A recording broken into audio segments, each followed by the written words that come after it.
ఒక్క క్షణం మీరు మీ జీవితాన్ని ఆపి మీలోకి చూడండి.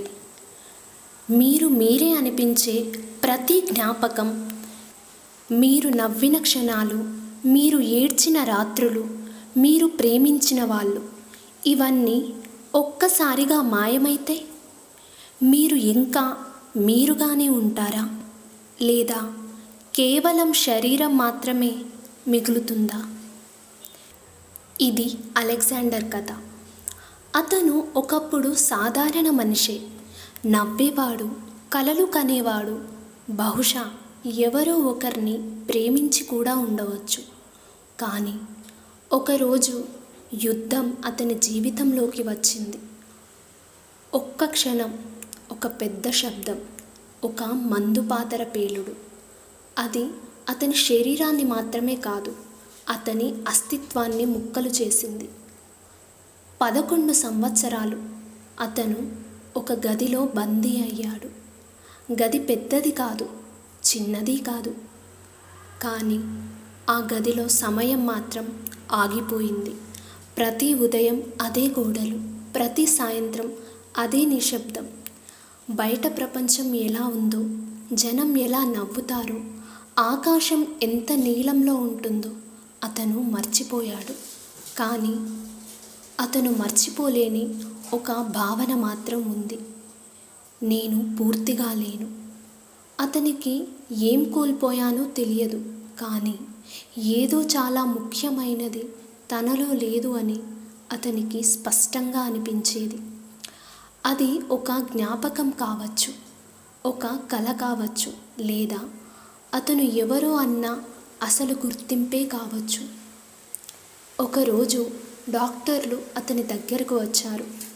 మేము ఒక ప్రయోగం చేస్తున్నాం.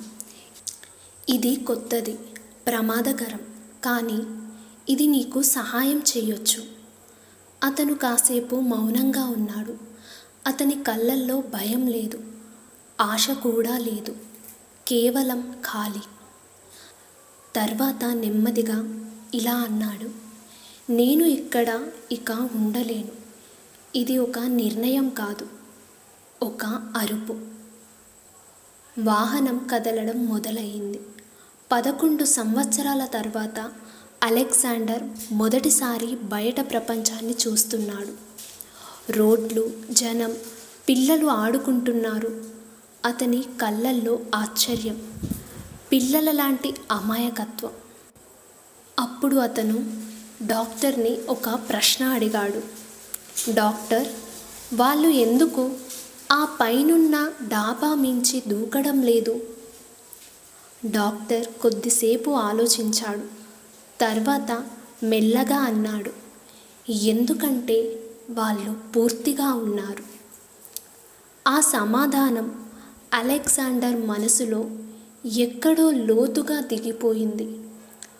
పూర్తిగా ఉండటం, అది ఎంత గొప్ప వరమో. మనకు ఉన్నప్పుడే మనం అర్థం చేసుకోము. ప్రయాణం కొనసాగింది. పచ్చని పొలాలు కనిపించాయి, గాలి తాకింది.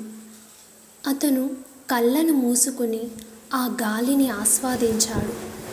11 సంవత్సరాల తర్వాత అతను బతకడం అనుభవిస్తున్నాడు.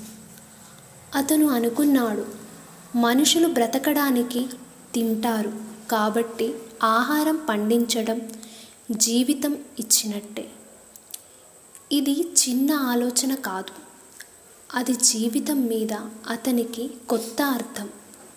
కానీ అతని గతం వెంటాడుతూనే ఉంది. యుద్ధం, మంటలు, బుల్లెట్లు, పిచ్చి ఆటలు.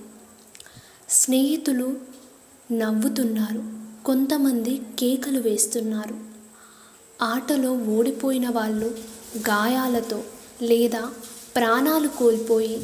అలెగ్జాండర్ కళ్ళల్లో కన్నీళ్లు లేవు, ఎందుకంటే అతను ఏం అనుభవించాడో కూడా మర్చిపోయాడు. అతని మనసులో ఒకే ప్రశ్న, నేను ఎందుకు పోరాడాను? దేశం కోసం, జీవితం కోసం. అసలు నా జీవితం అంటే ఏమిటో నాకు తెలియకపోతే నేను దేనిని కాపాడాను? చివరికి వారు ల్యాబ్కి చేరుకున్నారు. డాక్టర్ ముఖంలో భయం కనిపించింది. అలెగ్జాండర్, ఈ ప్రయోగం సేఫ్ కాదు. నువ్వు చనిపోవచ్చు.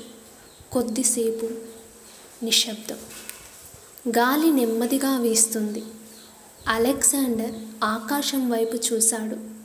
సూర్యకాంతి అతని ముఖాన్ని తాకింది. అతను చిరునవ్వు నవ్వాడు. 11 సంవత్సరాల తర్వాత అది నిజమైన నవ్వు. నేను ఇప్పటికే చనిపోయినట్టే డాక్టర్. అతని మాటలు నెమ్మదిగా వచ్చాయి.